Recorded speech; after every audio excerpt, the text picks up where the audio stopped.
Breaking news this morning was some Glazer family members are looking at selling Manchester United stake. This was on Bloomberg. This has been reported in a lot of financial institutions as well. We're going to look at the story, look at the news, have a discussion regarding this. Why is this news coming out now? Is there some pattern in terms of what's happening?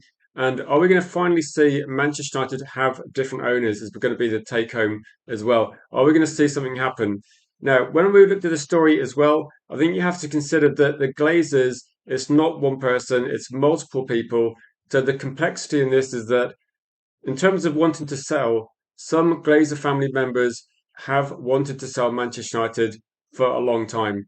And makes it complicated because at the moment, not everybody's in agreement. And it seems in particular, Joel Glazer is one person that definitely wants to stay, but other family members do not have much interest in keeping Manchester United. In terms of, I read this morning, when people look at the Glazers and say the Glazers are keeping Manchester United to make money, if you consider how much money that they've actually taken out of the club and you consider how much money they invested 2 decades ago, if they'd have put that same money into index linked NASDAQ and looked at investing in a different way, they'd have made way more money than they would have made at Manchester United. So the return at Manchester United and the return from football clubs generally is not very high. So in terms of making money, Manchester United is not the best option for the Glazers to make money. So it might be a sensible reason. If the Glazers wanted to make nothing but money, then there's better investments out there. Manchester United, we've got great turnover, but we have to spend a fortune on players to maintain that. And a lot of owners, the ones that have been most successful in football recently, are not making profit. Like Man City did not make a profit. Chelsea are trying to make a profit, and in doing so, they're actually a lot less competitive. If you remember Chelsea under um, Abramovich, he's pumping money in. Chelsea is successful. You take that model away, you start trying to run the club to make profit. Chelsea are now mid-table. So I think when you look at this, that you have to bear in mind that the Glazers do take a lot of money out of Manchester United. That is 100% right. This does not benefit Man United having the Glazers as owners.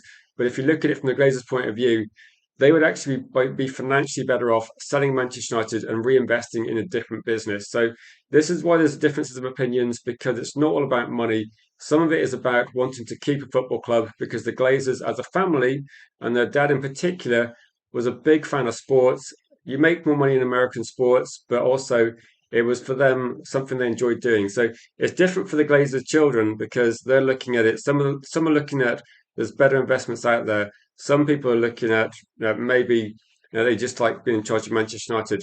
Also, there is an element of pride that some of them don't want to walk away when Manchester United was in a massive shambles because it will reflect badly on them. So I'm wondering if there's going to be an opportunity here because of the World Cup. Prices could be high. We could get excitement because the World Cup is in America. Lots of investors there as well. So there could be a reason why they're looking at trying to do it at this point in time.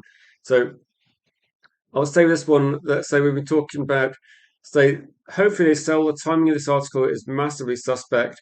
I would say with this one that if you're looking at the timing, I think it's got to be related to the World Cup.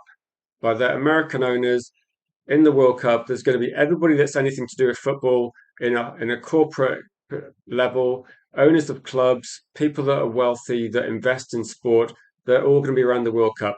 If you think about this one, this is one World Cup where the average person is pretty much priced out. If you try and buy a ticket for a game, the cheapest ticket is north of £1,000 in a lot of games in the group stage, and most regular people cannot afford close to that. So if it's becoming a rich man's sport, and this is going to be, I think the Glazers are looking at this as an opportunity. If you want to get the most for your money, and if you want to sell the club for the highest value, there's a few scenarios. One is going to be Manchester United complete the stadium, Manchester United redevelopment around Old Trafford, and that's going to cost a lot of money. It's going to take a lot of time. And is it actually going to be, you can get a better price, but you've got to get about £2 million, so 2 billion into there to actually build the stadium. And that's a probably conservative estimate. So you might be looking at years and years down the line before Man United actually get a stadium. I think 2030 was a guess, but it's probably going to be later than that. So in terms of like looking at an end game, I'm just looking at this thinking, do you see a situation where Manchester United, now what if you're the Glazers, do you wait till the stadium's built And how long is that going to take? That might take a long time. Or do you look at it now and think, if we can get 10 billion for, after spending £2 billion getting a stadium, maybe £2.5 billion getting a stadium, waiting 4 or 5 years, or could you get significantly lower money now, but then invest that money and actually make probably more money in the long run? That maybe they would look at doing this one. The most annoying thing for Man United fans is that there's multiple owners and they don't agree on what to do. So they don't agree on what to do. Also, is there a chance that, when you have a bit of hype as well, and I'll address this aspect in a minute, Bilal, because yeah, I'm well aware of Ineos's not potentially amazing financial situation as well. I'm thinking this one, the timing is not an accident. Like the timing is definitely not an accident. But the World Cup in America is going to be a massive shop window. The interest in football will be sky high. And if you remember the 1994 World Cup, there was loads of hype, loads of excitement, and you could go back even further. You could go back to the 70s when you had Pele and you had George Best playing in America, in the USA. Hype drops down, and I think whatever happens, the USA having the World Cup in 1994, there was loads and loads of hype, loads of interest, but it did drop down a lot. Okay, you've got David Beckham there now, and you've got more interest, but it's never, it does drop off, and the league is still considered not as competitive, not as interesting as a lot of top European leagues. This is going to be one as well in terms of like one thing America does well is marketing, advertising, absolutely hype as well. So I think the World Cup may be starting off slow. Initially, there's not loads of hype at the moment in the actual country itself, but as soon as this tournament starts, you can imagine like the NBA playoffs is going on at the moment. As soon as that's finished, the networks are going to be hyping up the World Cup. There's going to be a massive PR campaign. There's going to be loads and loads of publicity, and it's going to be, big business for USA companies. So I'm just wondering whether the Glazers know this. They're looking at this as going to be an opportunity to try and get the best possible price. Like Berber says, the interest in football will be through the roof. So I think it's opportunistic. Like it is opportunistic. The question you got then is going to be who's actually going to be able to buy Manchester United. There might be a lot of people interested, and a lot of people. We talked about this on the channel a year ago on Red Devil United. We talked about this years ago as well when the Ineos took over, or I say took over, they bought the minority shareholding. The difficulty is going to be is that if you remember a couple of years ago or a few years ago now when the bidding process was happening, it was like going to be very wealthy Middle East investors. You're going to look at potentially wealthy US buyers as well. I think one of the owners of it might be one of the owners of the Boston Reds, was it Boston Celtics? One of those sports groups was interested as well. So there's going to be significant interest. And it depends on whether, like, even like last October, there was speculation that Beckham would be maybe leading like a campaign from investors. So the money's there. I think the difficulty is like not whether there's interest to buy it, because I think there's certainly interest to buy it. The issue is going to be is how does it play out? What's the situation with Ineos? Like, so at the moment, there was definitely clauses in the contract when they took over a minority shareholding that if the Glazers decide to sell, then Ineos can buy or can match an offer. The question is going to be, and this is probably a difficult question to ask, is what's going to be happening regarding that one as well? Do you think there's going to be, yeah, now, with this one, Kenny, I think that the word considering, I think with this situation, it's going to be that some of the owners of Manchester United want to sell, some don't. So I don't know whether it seems that some of the family members have been really trying to convince the other people to sell. They want to get out. I suppose what's going to happen really is some players, some members of the family definitely want out. They definitely want out. But there's some members of the family that at the moment they don't want to leave Manchester United in a dreadful state because it's going to make them look like idiots, isn't it? They're going to leave what was a really well run club 20 years ago in a bit of a shambles in comparison. So maybe with Manchester United finished in third in the league and things on the up, I don't know whether they can look at that as like the club's actually looking a lot better. But it does seem to be that it might be they're convinced and maybe they would consider walking away. I'd imagine actually that you could still see Glazer owners as a minority shareholder and they could, like, maybe one of them does stay on the board, or maybe there's one way of negotiating on that particular process. So it could be that several members of the family, if they can do it, they sell their shareholding. Maybe someone like Joel Glazer can stay involved at some point, but maybe we're talking about someone owning like 10, 15% rather than a majority in terms of voting and things. So it could be that they get filtered out. It could be that Ineos are looking at this as an opportunity to try and get full control. The difficulty is going to be if that happens. Now, if that happens, can Ineos actually afford it? Because that's another consideration as well. I don't think that they're looking at being able to do that either. So I think Jim Radcliffe's got a lot of debt. The question about this as well, and I think to be honest, like regarding Ineos, is when you look at a lot of big companies and there's lots of debt, it doesn't mean they can't buy assets. It doesn't mean they can't function as a business. Running a lot of businesses with a huge amount of debt is fairly standard practice. And don't forget the Glazers bought Manchester United without really using their own money.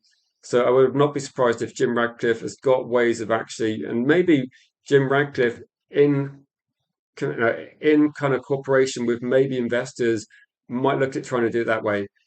The thing that might be better for Manchester United fans is because at the moment, considering how our club's run, I've said this a few times, I think that some of the people at the club are doing a very good job. Where you look at the people now that are in charge of transfers, if you get Matheus Fernandes done, and we're looking at, say, Alex Scott, Lewis Hall, like the player transfers we're doing at the moment, I think we're doing well. I think some of the coaching staff is doing a good job. A lot of the scouts have been very good, and actually, a lot of scouts are self-employed, so they're not Manchester United members of staff either. But a lot of people doing this are doing a good job. It's always going to be at the top that we're concerned about. That the Glazers leaving, and I think people look at Ineos as well as a company that if they went, people would not mind too much. But I would leave the infrastructure in place between, say, the people scouting, the director of football. At this point in time, that group seems to be doing quite well. Like we seem to be negotiating quite well with players, agents, and getting deals done. I'm talking quite short term here, from like last summer through to now. It seems that we're getting quite good deals done. So I would leave that in place, but I would much rather have different owners. And I'm not sat here saying I want Qatar to come in and pump in money. We don't need to pump in money. Like Manchester United is self-sustainable.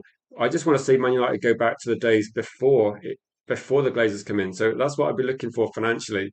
And I think that you would have investors that would be prepared to come in and they would be prepared to put money in. And maybe, yeah, maybe in terms of investing in the club, I don't mind someone coming in, building a new stadium because Manchester United just have underinvested in their own infrastructure. If you consider like 1 billion taken out by the Glazers, that's money that could have been invested in keeping Old Trafford up to date or maybe looking at a new stadium. But certainly the team would be much better. And if we'd invested properly in the team 15, 20 years ago, we'd have probably been in the Champions League every single season and we'd have had enough money to pay for whatever else we needed as well. And so at this time, yeah, this time though, this is a good point as well. This time the rules are changed, so you cannot do what the Glazers did 20 years ago. You can't do a leveraged buyout, but you can. Obviously, they can sell their shares. I would probably say don't worry too much about the share price because the difference between buying shares in terms of like buying them at the value you see on the stock market, those shares do not carry voting rights. So to buy out the Glazers, I think the shareholding, if you look at all the shares that are available in the whole company and you look at the share price, it values Manchester United at about 3.7 billion. But if you consider that the shareholding that the Glazers have that won't be for sale, they've got the voting rights. So you're going to have to pay more to get the voting rights to get control of the club. And I think that's where the valuation of 1 billion comes in. That you're going to have to you can't you're not going to want to put 3 billion into Manchester United and not have control of the club. You're going to have to buy the voting rights that the Glazers have. So there's different types of shares that are available. So that's where the 5 billion valuation came in.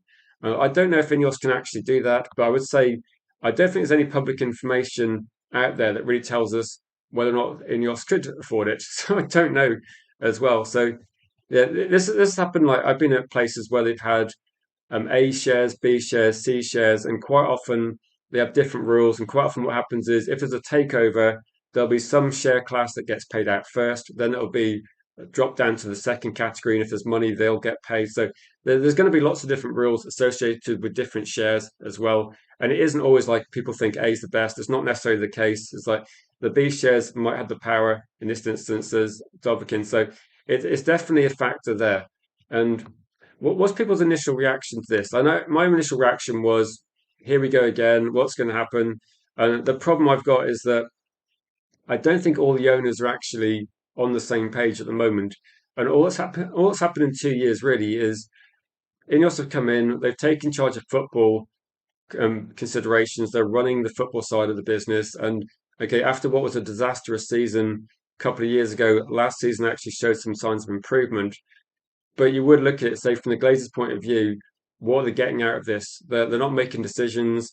It's not a profitable investment really. If you consider other investments, football is not a profitable investment. You have to put a lot of money in, and there's no guarantee you can take money out. You can take money out, but then Manchester United will start dropping down the league, and when that happens, you're actually damaging your own assets. So it's not something you can use to make loads of money. If you got 5 billion, for example, or 3 billion, like you can put it in stocks and shares, and there's lots of other things, a lot of other better investments for that sort of money. So that's why I think that in terms of, it is like true that it is true that uh, they take money out, but it's not it's not the best financial investment. Stephanie says stadium isn't the priority, removing the Glazer anchors, but that isn't going to happen, sadly. I think Woodward still has 1% shares in Manchester United. Was this worldwide TV money deal looming? I think with the TV money, the TV deals do go up, and you get more and more, like you do get more and more money into sport. But I think what we're seeing here is that the TV money's gone up. All that's really happened is transfer fees have gone up, player salaries have gone up, and clubs are still spending too much money. If you consider West Ham get relegated, they have to have a significant player departure from the club to raise money. So it's not quite as straightforward as like the TV money isn't going to go straight into the owners' pockets, because it does mean that we start having. Do you remember like 20 years ago, players were not costing 100 million. Like Eddie Anderson would not be 100 million. He'd probably be about 20 million, 25 million. If Ferdinand was 30 million pounds, and that's probably going back to what, like 2001 or two. So, and nowadays, Rio Ferdinand would be easily like 90, 100 million. So the money coming in isn't going to the owners, although they can take money out. But it's effectively Manchester United, the money's just gone on debt now. So it is ridiculous, isn't it? So debt is the killer. So what Manchester United's debt is about the same as Spurs' debt, to be honest. I think United's debt is about, probably you could say, what's the debt at the moment? About a billion? Is it about a billion debt for Man United, maybe along those lines? And you consider the turnover for Manchester United is about 700 million, or it will be with like the Champions League money coming in. So I suppose it's a bit like if your salary's 30,000 and you're 40,000 in debt, but you've got your house. So I think a lot of people would consider that, if you're in, say, my position or your position, and you get a mortgage to buy a house, effectively you are in debt, but you do have your house, so you could sell your house. So Manchester United has got a lot of debt, but the club has a lot of value as well on the market. So you could say it probably is worth, if Chelsea's worth 3.8 billion, Manchester United's got to be worth 5 billion. So I think that they've got a lot of debt, but they do have an asset which is worth more than that. So maybe the debt is like 20% of the value of Manchester United or something like that, or maybe 25% of the value of United. So I think if you're going to buy United, then yeah, you're going to have to accept that there is a debt there. But if you've got enough money to wipe it out, then Manchester United is a very profitable club. You would have to put in, I suppose, if you bought the club for 5 billion, you've got a debt of, so the debt's about 1.2 billion. Okay, so the debt's like about 25% of Man United's value approximately.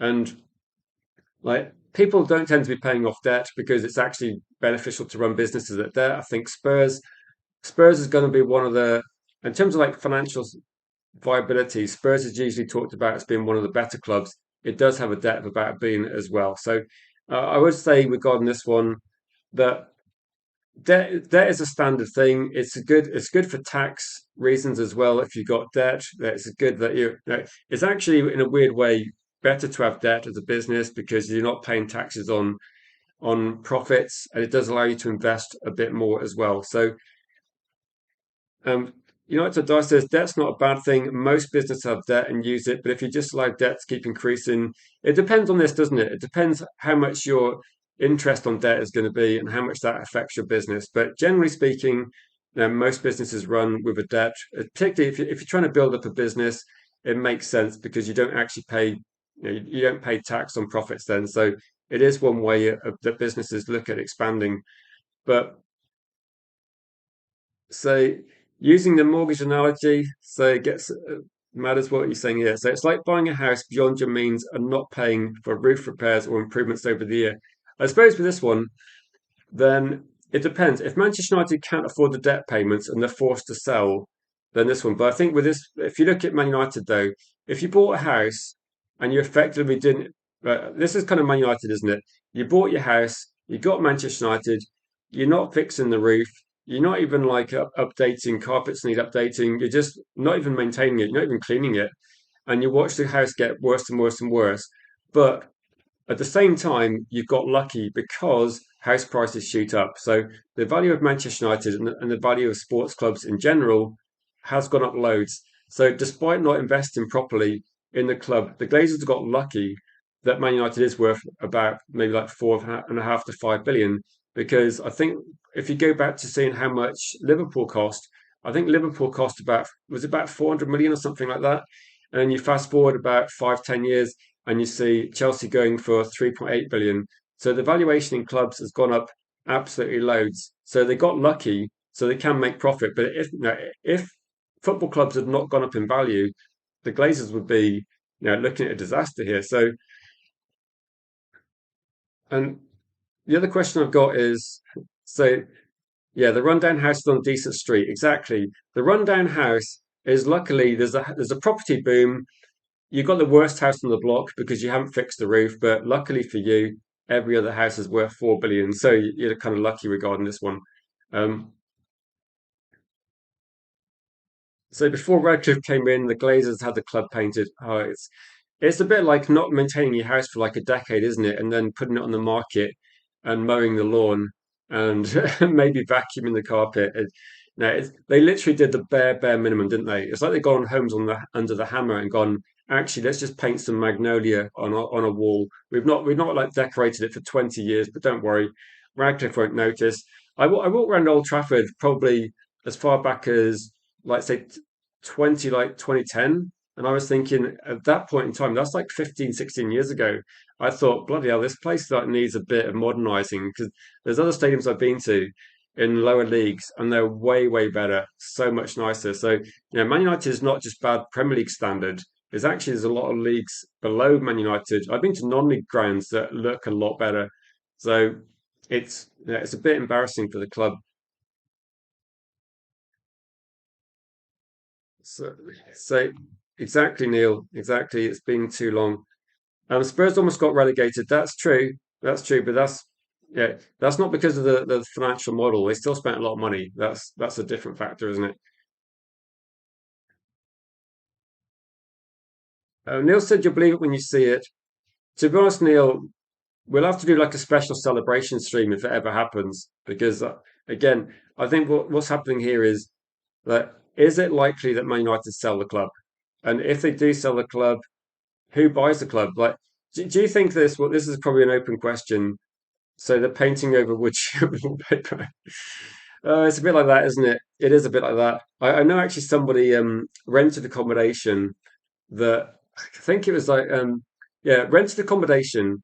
Someone I had as a housemate in university in his room, what they did was they carpeted over old carpet, and where the carpet was too high for the door, they just cut out like a semicircle where the door would open and carpeted over that. I was like, whoa. Yeah, so his room had a ridge in it where they just cut, and I think actually they cut the carpet out around furniture and just carpeted over it. I was like, what the hell are these people doing? So no, there are yeah, the Glazers are doing that. Glazers are basically bad landlords, aren't they? They come in, they bought a perfectly functioning residence, they run it into the ground, despite like trying to make money out of it. And when it's going to be sold, someone who comes in is going to have to do a lot of work. You're going to have to do a reasonable amount of work. Probably it's like a new stadium build now. It's looking likely, but it's going to be something that would have been avoidable with better ownership, really. So, no, that's kind of an analogy I would look at that regarding that one. Welcome, Mikayo, to the chat. So yeah, don't forget to use the Glazer error emoji. I'm kind of I haven't got one for um, Ineos, but it can be done. It can be done.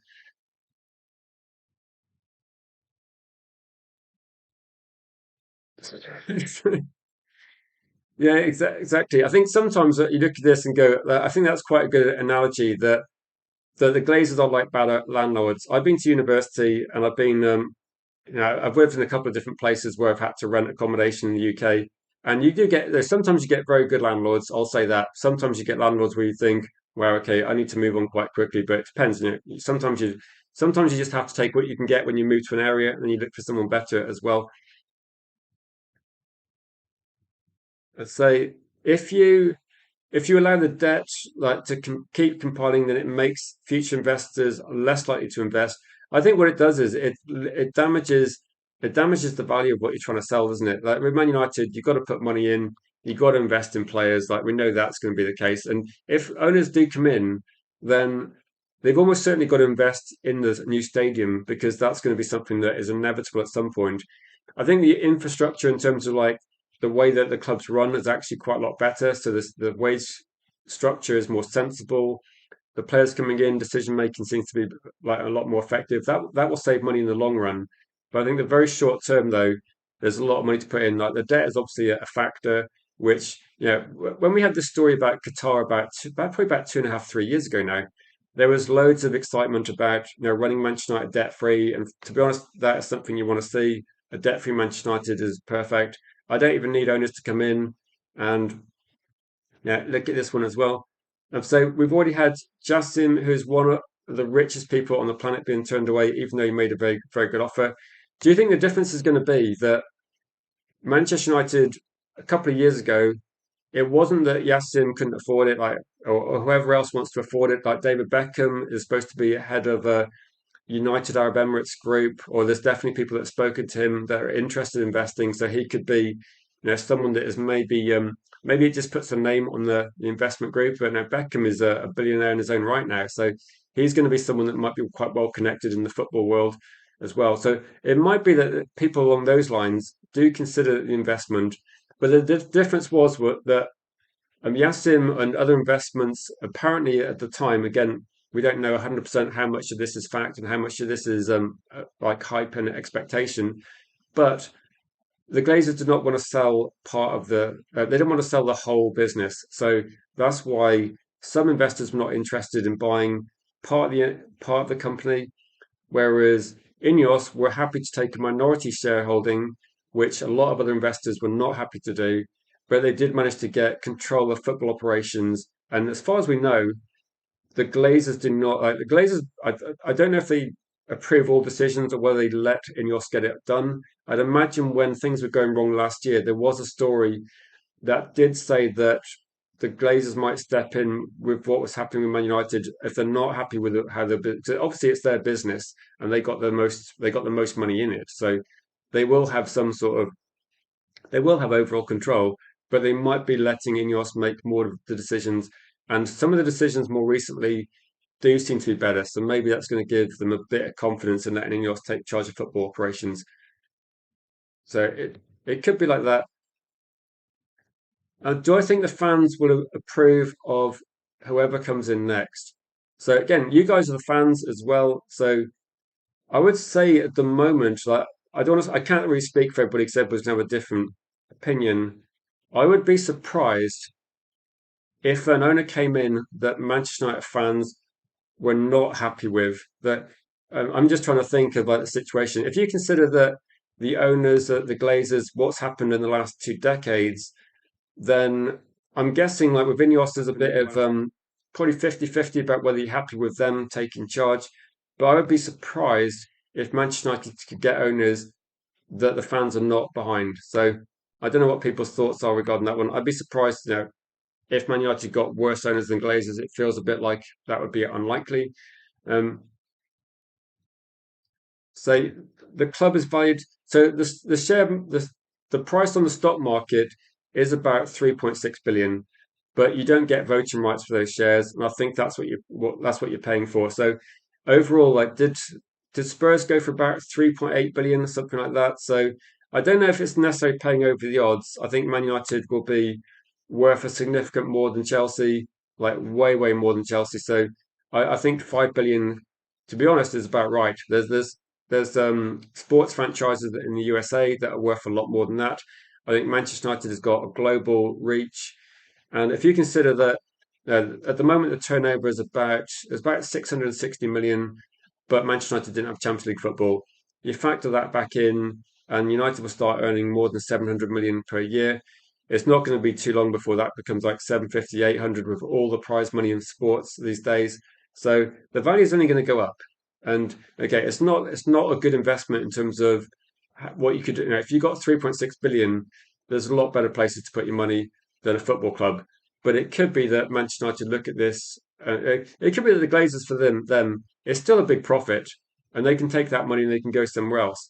I think with Joel Glazer, he's not bothered about making the money on the share. He wants to be involved in Man United because his dad was. Effectively, that's probably the problem, isn't it? That there's an emotional attachment to the club for some of these people because the dad who died invested in the club. It was sports was his passion, and the people that the Glazer family at the moment, they're not there because they're good business people. They're there because their dad was very good in terms of building up a property empire in the USA, investing in sports and making a lot of money. So they just inherited these businesses, and to be honest, like some of them just want out, and some of them just want to keep it because they inherited it from their parents. So you can see why that it's different. It's kind of a complex situation from that regards.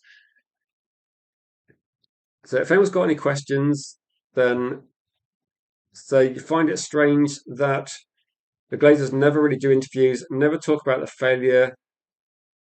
I think it's just one of these things. Like for us, I think it's a different scenario, isn't it? For me and for you guys, Manchester United is very important, and for the Glazers, it's just one of like many businesses. It's like one of like it's the same situation as like if you live in the USA and you've got a business like this, the Tampa Bay Buccaneers, and you live in Tampa and you like American football, you don't have any interest in Manchester United, your dad bought that business, you inherited it, you want to sell. So for most of the Glazer family, that's kind of how they see it. They're not really interested in Manchester United, they want to sell. And for the other Glazer family members, I think it's because like they know what Man United fans think and they know what is there anything that Joel Glazer could say that a Man United fan would be happy to hear? Like, I don't think it's going to be. I don't think it's says anything, does it? So it's no, it is a bit strange, I suppose. Like Jim Radcliffe has done a few sit-down interviews, but you'd imagine with this one how much transparency you're going to get in that sort of interview that I don't know if like this is a football club, so we think differently, but to them it's just another business. They've got a lot of other businesses. If they owned a hotel and the hotel's not doing well, would like people be saying like have a sit down? It is different because there's fans involved, and a lot of people pay a lot of money to Manchester United to go and watch the football, and it was very successful before they took over. But it is a strange situation. But again, like I said, it's like if you're born in the USA and there's just a company that your dad owns in it abroad and you're not interested in football, it's a bit like if one of us had a parent that could afford Manchester United and Manchester United was run incredibly well, Manchester United was winning trophies, and they bought a team in the USA, they bought a baseball team, and that baseball team was rubbish. They didn't really invest in it. To be honest, if someone said like, "Can you come and talk about this baseball team we're running into the ground?" We'd have no interest in it because it's not something we're interested in. And then if it's somehow you then inherit it and you're in charge, you probably just delegate it to someone else to run. And for the Glazers, I think the last couple of years, they effectively thought they were going to pay other people to run it. I think so.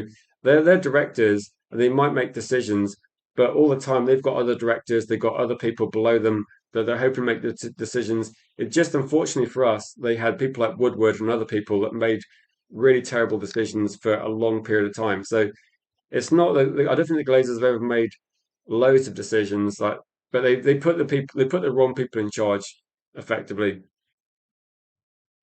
Do I know which the Glazers are thinking of selling? So I don't know if the information's out there. I think Joel Glazer is the one that wants to stay. I think Avram might want to stay, but I believe the other ones that we don't really hear much about are probably the ones that want to sell. So it's in terms of this one, I don't think they've ever said which ones want to sell, which ones want to stay. I think it's always been a little bit it's always been a bit vague in terms of like who wants to stay and who wants to go. I think the question marks for Man United fans has been generally if they sell, can Ineos afford to take over as well? Vincent said one's called Daisy. There's one woman on that I think wants to sell, but I think Joel Submain wants to stay, and I think Joel and Avram want to stay. I think the others want to sell. So I think that, again, it might not be quite as easy as that, but you're saying everyone except Avram and Joel want to sell. I think that's what people think. So I think that is there five people in total. So I think with this that it is something along those lines. So Vril, you might be right. You might be right regarding that one. It might be it might be possible that that's the case. In which case, if you got like a few people, so there's six in total. So yeah, with this one, it's difficult to say, but because it's not, I don't know if it's like being put out there exactly, but my understanding was there was at least a couple of people did not want to sell, but you had like a bit of a divide. So maybe it's like four people want to sell, two people don't want to. It's something along those lines. So it's not just one person on either side of that. So I think it's like maybe most people want to sell, but the others want to keep it. So it makes it complicated. I don't know why. I'm just wondering with this one that maybe the problem is that they don't want to relinquish full control. So I was thinking, is there a possibility where the four people can sell, and then that would give Ineos or somebody else majority control? I mean, probably preferably somebody else because I don't think Ineos are that they're a very debt-laden company as well. So possibly someone else that comes in and is able to get the stadium built, clear the debt, and then just let Man United run itself with decent people in charge. So it could be along those lines, but I don't know whether they'd be happy to do that. So I don't know. It's a bit frustrating because can they make Jim sell his shares? Um, Jim's in the chat. We could ask Jim. Jim, are you going to sell your shares? I think with this one, a lot of this comes down to that in terms of making Jim sell his shares, then there is definitely timelines where if Man United get a significant offer for the whole of the business from someone else, then I think this drag along. There's other things as well, and it could be that Jim Radcliffe is maybe obliged to make an offer, and if he can't make an offer, he might get bought out. So it depends on the date. I can't remember exactly when it was. I thought early last year there was a date, but there might be another one in the future as well. But they could put there is a scenario where Jim might have to sell his shares, and that might depend on like a significant offer coming in as well. So that might be something that's going to be happening. Um, but yeah, I thought Tom Heaton. Yeah, I knew he was going to stay. I didn't realize it had been. I thought he already signed it to be honest. But no, Tom will be there as like a goalkeeping coach, when he for another season. We still need to get the backup sorted, 100%. But that will probably happen at some point as well. Also, I don't know if I said welcome, Rob, but welcome to you, Rob. I went a little bit earlier today, so I was kind of set up, and a few other things were happening at once. So, say it's true that Alex. I can't say it's true. All I have to say is that some people want to leave, and we kind of need to help the rest of them out the door as well. And say they're not selling It's All Spin for another 2 weeks because they missed out on Anderson. They said they were getting. To be honest, who said we are going to get Anderson? Because I know it's like from Man United. Is this from Avram Glazer or Joel Glazer? I th- and do you think is there potentially is there potentially Man United actually not wanting to buy Anderson anyway? That we've been linked to players and we don't seem to have made much of an effort to get either of those players, whether it's going to be Semenyo or it's going to be trying to sign who was the other one we looked at? So well, it's Anderson, too many. But in reality, are Man United just working on better deals? Like we were talked about regarding Ollie Watkins for ages, and then we bought Benjamin Sesko. We were linked with Martinez and lots of other goalkeepers for ages. Then we bought Lamans. Are we just is the media just not knowing what Man United are going to do? Like, is this the problem? Do the media do not know what Manchester United want to do in terms of transfers, and they're keeping information very close to themselves. They're not letting information get out there. So I think in terms of like Man United missing out on Anderson, is there a chance that Man United were never really going to be interested in Anderson, and is it just misdirection? Like, so I'm not saying we weren't interested in Anderson, but when the price became 125 million, let's be realistic, he's not worth that. So maybe they're going to get more cost-effective deals, I think, as well.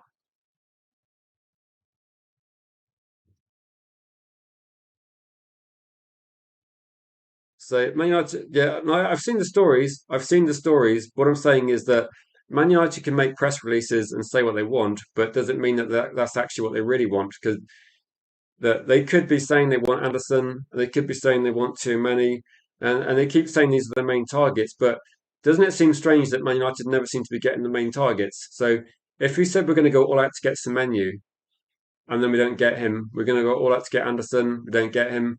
But if you look at Man United's transfer deals, then the deals we've made and the deals we've got over the line are actually quite good deals. I don't think we're going to spend over £100 million on a player, not in the foreseeable future as well. And say if he's off to City, they say he costs too much and say he spin the fans. I don't think it.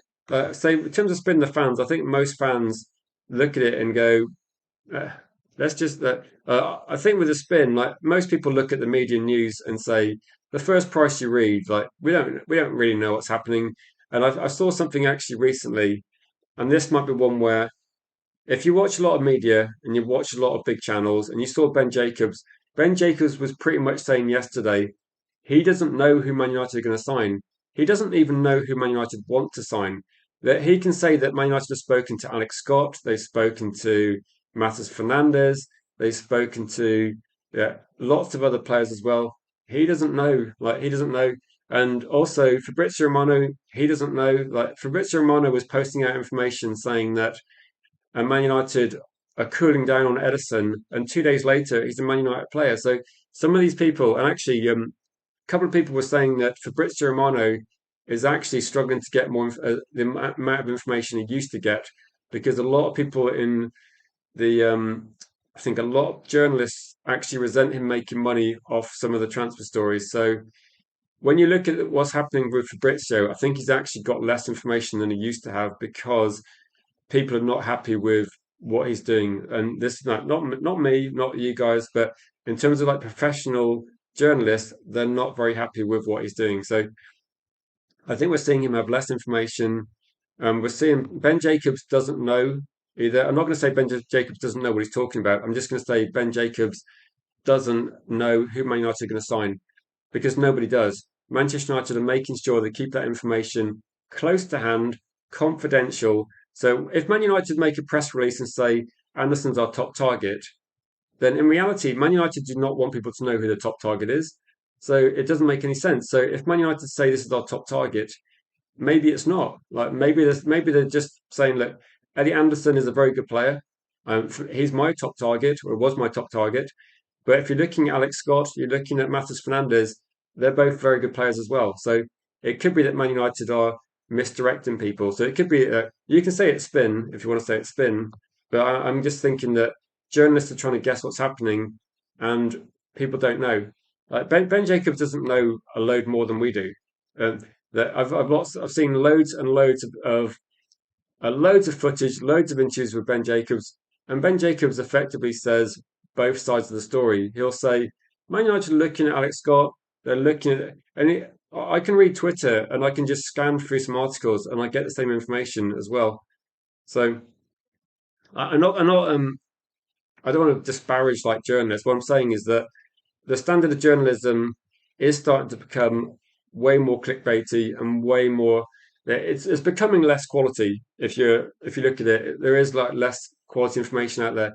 But one thing that did I start seeing this year is some of the information coming out of traditionally traditionally good sources that maybe were not the best recently. Some of the Italian sources close to that one is going to be they've actually been quite accurate. So when we saw stories about 2 or 3 weeks ago now saying that Edison terms have been agreed and Sandro Tonali talks were happening, etc., that information is actually quite accurate. So some of the information that has come out has been very accurate regarding Edison, but it wasn't coming from Fabrizio.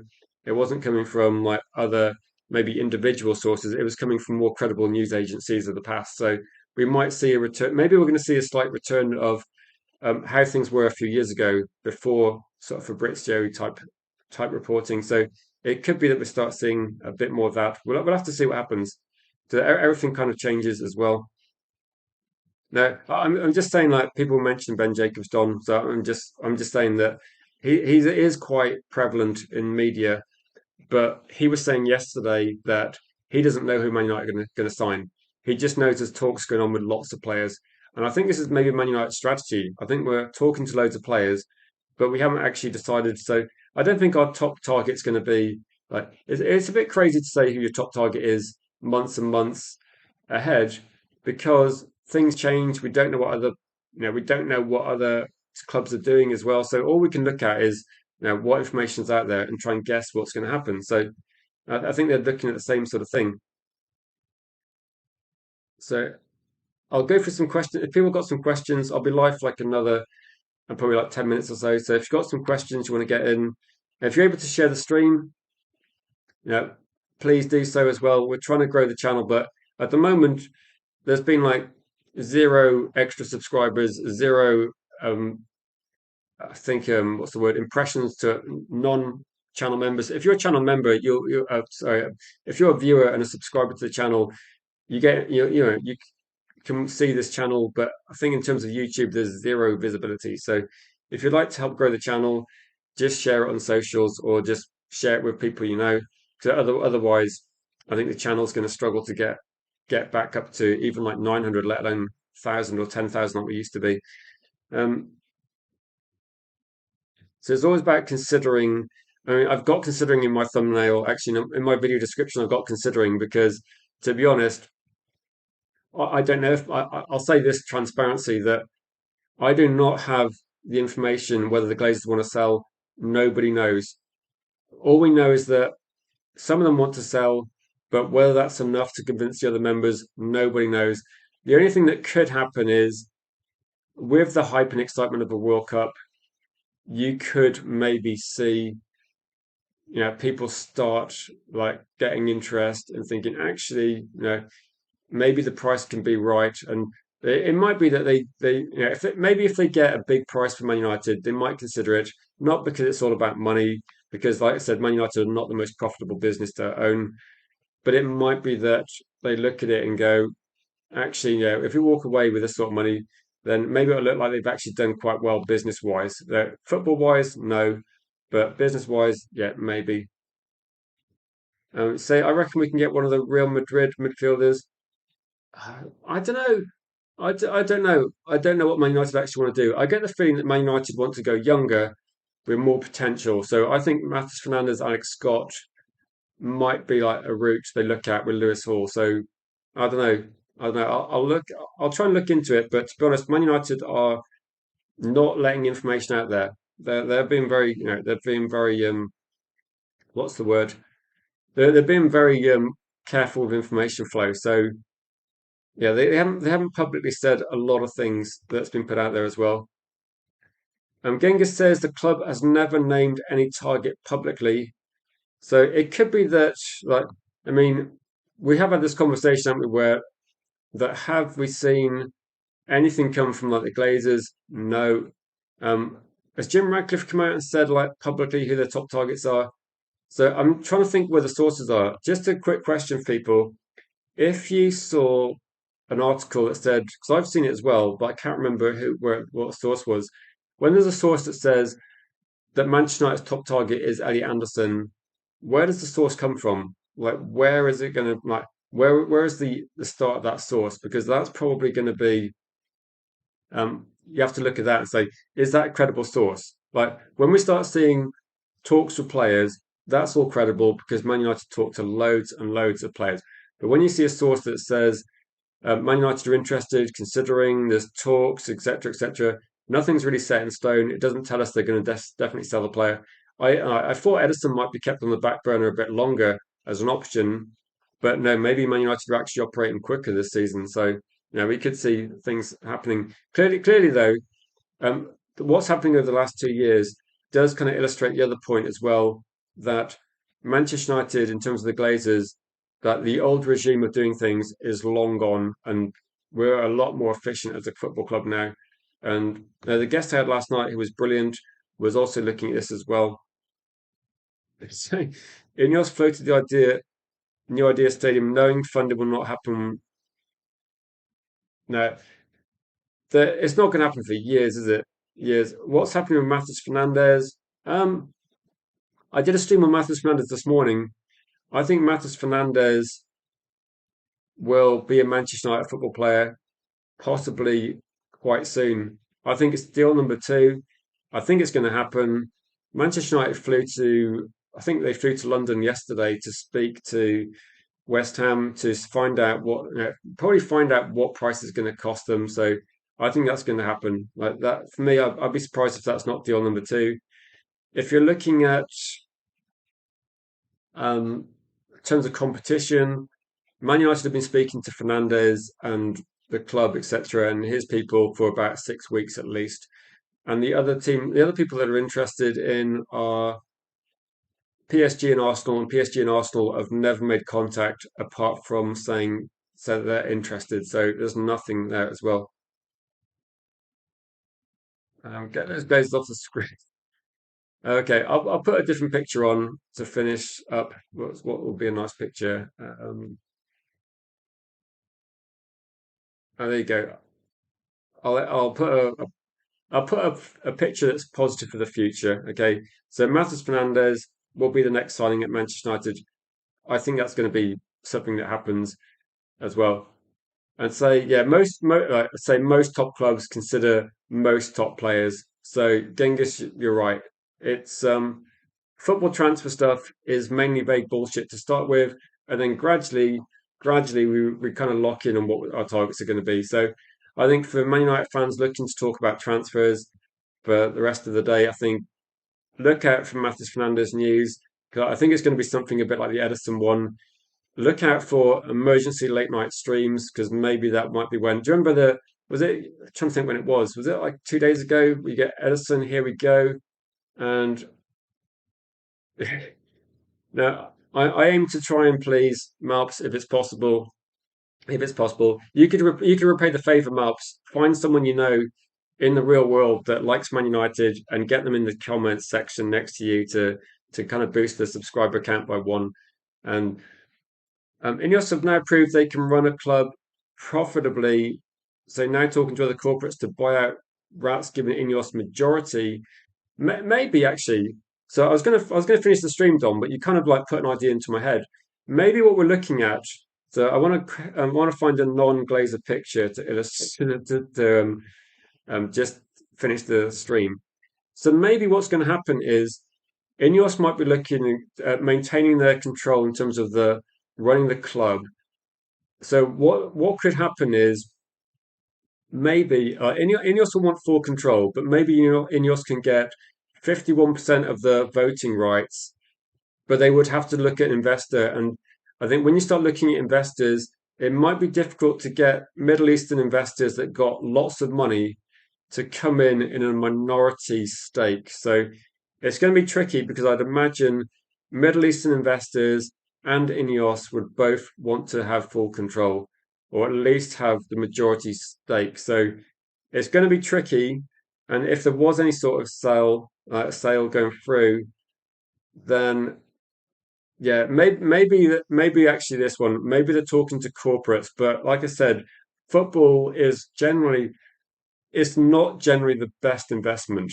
So unless Man City play by the rules properly, I think what's happened really is if Man City have broken a lot of rules regarding how they funded their club, it's probably made it even worse financially for a lot of other clubs because the way that Man City do it, is not really sustainable if you're running a business and trying to make some money. So the clubs that are trying to make money at the moment, maybe Arsenal, maybe Liverpool, maybe Man United, they've actually all got American owners who would like the American sports ownership model where they can make decent money from the sports. And maybe that's what they're thinking, that if Man City get penalised and they can't do what they've been doing over the last decade, maybe we might see return of Manchester United, Arsenal, Liverpool being the main teams in England, and they might all be teams that maybe it would push down the price of the transfers a bit because those three teams. Liverpool obviously haven't done a very good job because they spent 500 million last year, but you'd imagine that maybe it's actually beneficial for all teams in terms of like how the teams are run. If transfer fees were lower and maybe tickets to go to games is a bit lower, and for me, that would be a better way in football. But it's very difficult because most Man United fans would rather spend a lot of money and get the better players. But that does mean that it costs more to watch football. So it's kind of difficult to have that balance, isn't it?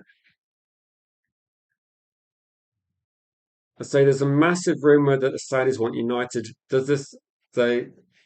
I remember seeing a story, Yali, and I saw this one that I don't know if it's about sport, but I think what I've seen is that there's there is like a there has been like a few stories around that the Newcastle owners might consider selling their club. So I don't know if that's the case, and if it is the case, obviously bad news for Newcastle fans.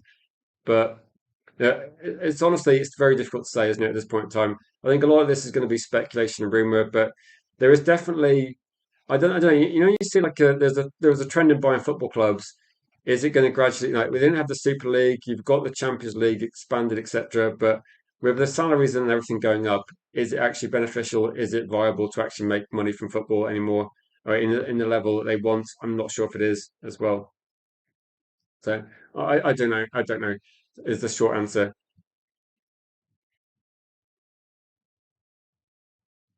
But no, yeah, maybe with boxing though. With boxing, you've got a good way of making money, haven't you, as well? I'd say not Middle East. They're also looking at India, US entertainment, etc. No, I think this thing that came out was it was quite vague with like Eastern investors, wealthy US buyers. I think they're just guessing at the moment. These are Twitter aggregator accounts that no one knows exactly who they'd be looking to sell. And I think Ineos might be looking for investors but obviously, if you look at Ineos, this is kind of my final point on this one. If you're looking at Ineos, I think Turkey Al Sheikh might actually be buying Derby County, so look out for that one. I know. I think with this situation, they might be proving that they might be trying to prove they can run a club in a more sustainable way. So you reduce salaries, you reduce running costs, you lower the debt, which has gone down a little bit apparently. So you run the club in a better way, reducing operating costs, but you're getting good quality players in. You tackle a crazy wage bill, and you run the club in a more profitable way. That's what they're looking at doing. And if Ineos can run Man United in a more profitable way, it might be something that's viable for investors. So that might be their plan, and maybe that's their exit strategy. So that's what I'm thinking. I should be back live, hopefully this afternoon, depending on breaking news and everything. But thanks everybody for watching. If you are new to the channel, please subscribe. If you're able to share the streams as well, that will massively help. I can't reiterate that enough. Please share the streams if you can, and we will catch you guys in the next one. So then, have a great rest of your day, and we will see you.